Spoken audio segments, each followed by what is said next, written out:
얘 봐라. 내 돈도 떼먹으려고 했는데 재판장님 얘 이렇게 명품 소비합니다. 이렇게 해서 이의신청서를 낸 거예요. 기각까지는 나지 않았지만 청산가치에 더하는 방법으로 그렇게 조정이 된 경우가 있었어요. 구매를 한 건 맞나요, 실제로? 구매 안 했어요.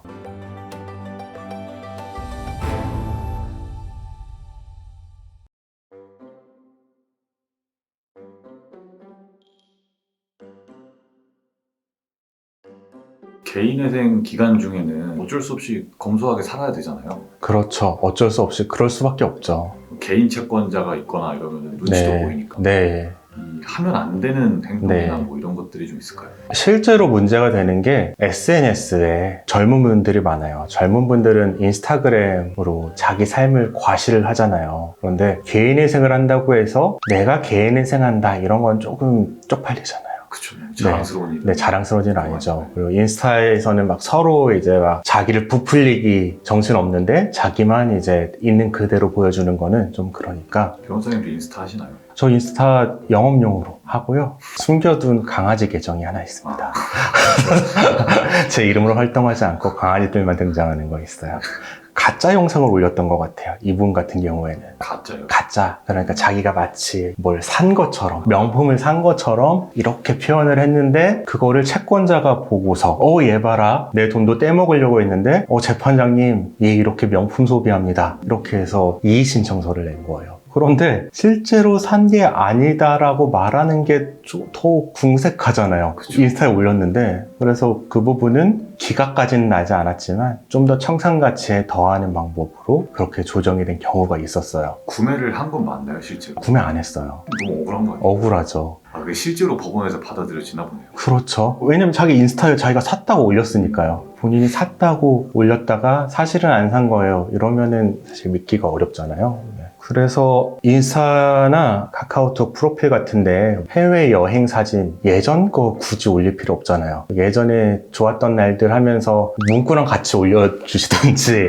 해외여행 사진, 명품 사진, 값비싼 데서 뭐 식사하는 사진 그런 것도 안 되나요? 애매하죠. 신라호텔에서 망고 빙수 먹는 사진을 올린다거나 그 정도 괜찮지 않을까요? 재판장님 예쁘게 네. 망고 빙수 먹는데 이렇게 이럴 수도 있죠. 신라호텔 로고는 안 나오고 네. 어딘지 모르면 괜찮을 것 같아요. 아니면 뭐 누가 사줬다 이럴 수도 있는 거고요. 뭐 그렇게까지 문제가 되지 않는데 가끔 가다가 정말 이렇게 집요한 개인 채권자들이 금융기관은 그런 거 당연히 안 합니다. 금융기관이 개인 채무자의 인스타그램 계정까지 가서 그런 걸 보진 않는데 내가 개인 채권자들을 좀 믿고 이 사람들의 성향을 봤을 때 이런 것은 좀 안 하는 게 좋겠다 싶을 때는 개인회생 기간 동안은 자제하시는 게 좋으시겠다. 그럼 실제로 맡으신 네. 사건들 중에서 정말 인스타나 이런 것들을 올려가지고 문제되는 케이스들을 많이 보신 건가요?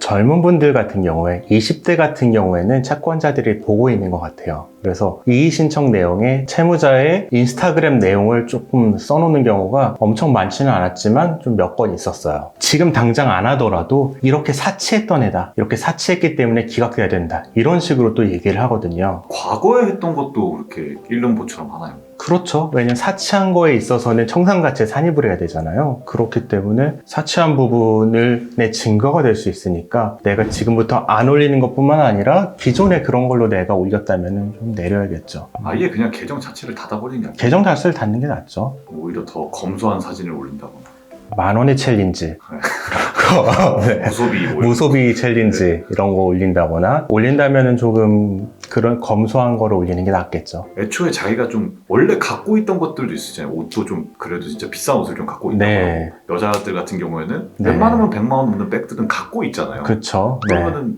그것도 다 사실 다 처분해야 되나요? 법적으로만 따지면은 예전에 내가 빚 그렇게 많지 않을 때 산 거다라는 게 영수증으로 증명이 된다. 그러면 괜찮을 것 같아요. 아니면 그때 들고 있던 사진이 있다. 그러면 괜찮아요.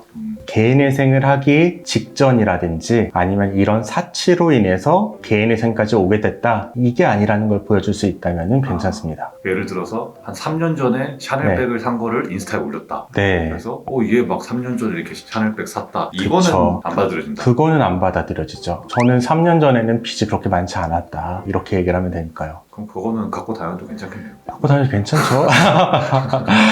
개인 채권자가 있는 경우에는 SNS 때문에 조금 봉변당하시는 채무자들이 있으세요. SNS를 한다고 해서 그곳에 어떠한 사진을 올린다고 해서 개인회생이 뭐 기각될 일은 사실은 없습니다만 뭔가 좀 더 불편함이 야기되고 정말 안 좋은 경우에는 좀 불필요한 소명까지 하게 될 수가 있으니까요. 개인회생을 일단 하시기로 결심을 하셨으면은 개인회생하는 기간 동안은 좀 SNS 닫아두시고 개인회생에만 집중하시는 게 더 좋을 것 같고요. 굳이 SNS를 좀 유지를 하시려면은 좀 내용을 검소한 내용이라든지 아니면은 채권자들이 보기에 불편하지 않은 내용으로 게시를 하면은 무난할 것 같습니다. 감사합니다.